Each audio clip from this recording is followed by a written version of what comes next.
Can we just give WWE a hand of applause for putting on? That's a great Monday Night Raw. I mean, can we just one more time? Come on, hand of applause, WWE, showing exactly that you are the wrestling company that you used to be. That you can put on not just good matches, but excellent storytelling. I mean, Payback and then this Monday Night Raw. I mean, wow. As far we know that you guys put on great matches. We've seen great matches, but the storylines have been lacking, and I've been saying it, preaching it over and over and over again that we need more storylines. There need to be more storylines that just don't revolve around the WWE Championship. And finally, I'm guessing WWE had an epiphany or something. But now they actually have the storylines. It went from 2 weeks ago. They're not being a storyline for nothing. The only thing they had a storyline the last before 2 weeks ago was John Cena and Ryback. That was it, and that storyline sucked. But now there's so much going on. I mean, I wish that I was going to Money in the Bank because it looks like it's going to be an excellent pay-per-view after Payback in this Monday Night Raw because they killed it, man. I'm telling you. We already talked about Payback. I'm not even going to go there. Let's just jump right into Monday Night Raw last night. Man, just the show. There wasn't that much, really, really good matches, but the storytelling was excellent. Everything was excellent. I mean, I don't have a sheet in front of me telling me exactly, what happened at what point on Raw, but I'm just going to highlight things that I remember from that Raw. Basically, kick off the show with the show kicked off. It started pretty good. Basically, Del Rio coming out there, basically showing that he actually is a heel. That proving it. I mean, he already showed it Sunday night that he was turning heel, but this time he made it official, saying that he even though he tried to represent Mexico and try to protect that, all they cared about was USA. All they cared about was a pit like Jack Swagger and Dolph Ziggler, who don't deserve to be champions or something like that. Then he says he's the best. Here comes CM Punk. Cue CM Punk's music comes out. Basically that's one thing I didn't like that much. That it seemed like CM Punk, like every single feud he's in has to basically start with some guy saying he's the best in the world. He comes out and says, "No, I'm the best." But it's all right though. So we had that match. That match was created for later that night. Right after that, I marked out because Wade Barrett versus Curtis Axel, for the Intercontinental Championship. For the Intercontinental Championship, but that didn't happen. Vicky Guerrero came out and said she has a surprise, something better, and boom, go! Captain Charisma, my boy Christian, returned to the scene to face Wade Barrett. It wasn't a long match, but just to see Christian, just to hear that music cue, that was just a mark out moment. Because I've been missing Christian. Christian, I've been saying, where's Christian for the last, I feel like a year, man. I feel like he's been gone for, they say it was a couple months, but I feel like it's been a year. Captain Christian's finally back, and he's probably going to, face a feud with Curtis Axel at Money in the Bank, or he's going to be in the Money in the Bank ladder match. So, that's cool. Keep Christian in the mid-card right now, but I would love to see him go back to the world title, but I know there's a lot of stuff going on right now. That happened.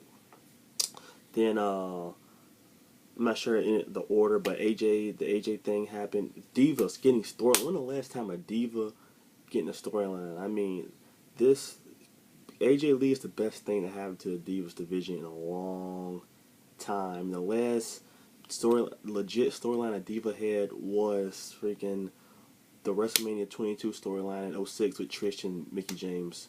It took them this long to get a new storyline. Finally got one. Basically, we all know what happened a week before. This week, AJ's the champion. She's calling out all the divas, saying, she's better than everybody. Here comes Stephanie McMahon, telling Lana Lounge, saying that I gave you this job. I can take away the title and take away your job. Caitlyn comes out. They brawl, a little nip slip, it was all over the internet. You can see that. You can go to any kind of spoiler site. Anyway, that was cool. in between there were some championship matches, not championship matches, but throwaway matches like Sheamus and Rhodes Scholars, which actually Rhodes Scholars got the win. Forgot about that. That was pretty cool. And Chris Jericho versus 3MB, Jara match, and then there was Curtis Axel in there too, facing Sin Cara, and all that stuff. It's like whatever, but it's pretty cool. It's all right. So then they also showed another promo for Rob Van Dam. In case you didn't see it at Payback, they showed it twice. RVD will be returning at Money in the Bank. No telling what he's going to be doing. I don't know. But, I can't wait for it. And also 2 Wyatt family promos. I'm not sure when the Wyatt family is going to be coming, but I can't wait for that too. After that, there was also Antonio Cesaro. I'm not sure where this was on the card, but Antonio Cesaro coming out. And Zeb Coulter. I guess Zeb Coulter is now, managing Cesaro, which is kind of weird, but it's like it's whatever, man. At least it's Antonio Cesaro is on the card at all, and he's doing something. So it's kind of weird. It doesn't make that much sense with the whole American thing, but I'm curious to see how this fits with when Jack Swagger comes back. How that's going to work out. So yeah, there's that. Then the best thing of the night, probably one of the best segments this year, I believe. I don't know if it's the best, but one of the best wrestling segments this year, because I have to say, Mark Henry got us all. Probably the biggest swerve. I haven't felt like I've been, usually a lot of fans like, me know, especially in the YWC, know exactly, what's going to happen. It's just really, you can see it coming from a mile away. But Mark Henry got the entire wrestling community, not just the YWC, but the entire wrestling community, basically coming out there. He had the boots in his hand. He's coming out saying he's going to retire. He's crying. He's talking about his family, making jokes about Mae Young, having John Cena stay in the ring. This is when I knew that. This is the moment when I thought that this was actually legit and he was going to retire. When John Cena actually gave him the belt and he's like posing with the belt, he's crying. I'm like, oh man, this crap is real. Mark Henry's really about to retire right now. And he goes to hug Cena and hits him with a freaking world's strongest slam. I'm like, what the heck? He got us all. And he's like, I still got room in the tank. I got more. My career ain't over yet. Blah, blah, blah. I'm like, oh snap, man. That's what I do. Nah, it was freaking awesome. That was probably the coolest thing ever. I legit marked out from that. Mark Henry, you are the man. You deserve this WWE Championship match at Money in the Bank. I hope you beat John Cena. And yes, that was awesome. That made me happy. That's moments that make me love being a wrestling fan right there. I live for moments like that. So thanks, Mark, for doing that for us. That was awesome. So yeah, that should have had its own video, but I'm just gonna stick it in there. Then there was a backstage segment with CM Punk talking to Paul Heyman, basically saying, I'm not your client, I'm your friend. You need to focus more on Brock and Curtis Axel. I'm okay. I'm gonna be okay. So I don't need you to come out there with me anymore. I'm good. So Paul Heyman's like, okay, I love you, man. I just want to be there for you. Hug, go out there, get him, champ. So he goes out there. After that, the match begins with with Alberto Rio and all that freaking heel heat. And here comes now, I guess, the face CM Punk with its Wolverine, chops coming out there. It's a pretty alright match. Oh yeah, before I get to that, I forgot about Randy Orton and Daniel Bryan. Also okay, also okay match, but it ended in they stopped the match for some reason. I'm not really sure where they're going with that, but I'm guessing this a Randy Orton heel turn is coming. I don't know exactly where they're going with that, but I guess we'll find out.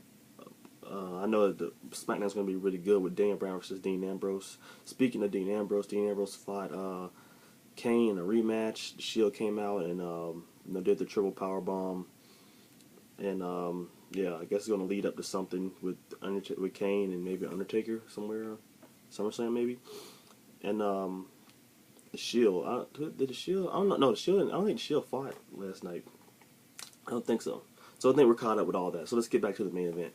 Basically, CM Punk comes out there and they start the match. It's okay match, you know, it's just whatever. You know, you see uh, basically Ricardo and Del Rio getting a lot of heel heat.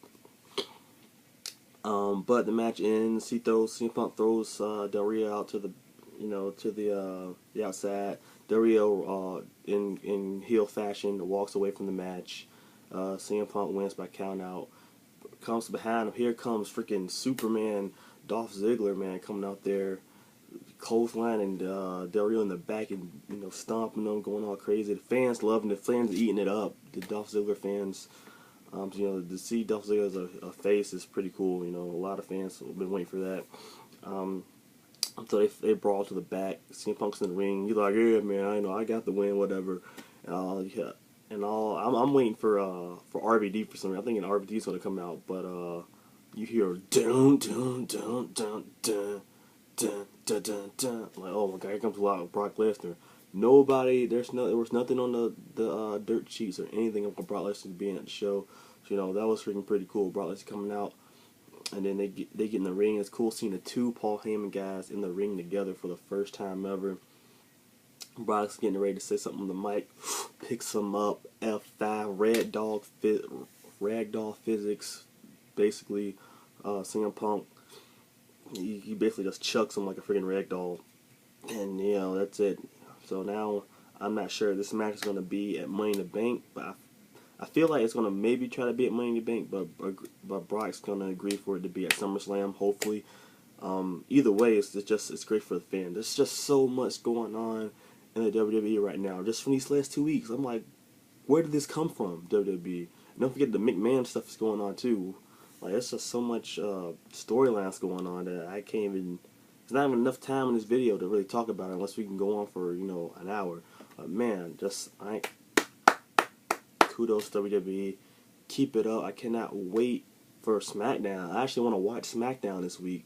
You know, that's crazy. I haven't really want to watch SmackDown in a really long time.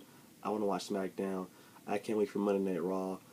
WWE is heating up the summer. This 2013 summer is looking like a promising one for WWE. What do you think of Monday Night Raw? What did you think about Payback? Is WWE going in the right direction? Let me know in the comments below. Subscribe, comment, rate, stay gold, everybody. Peace out.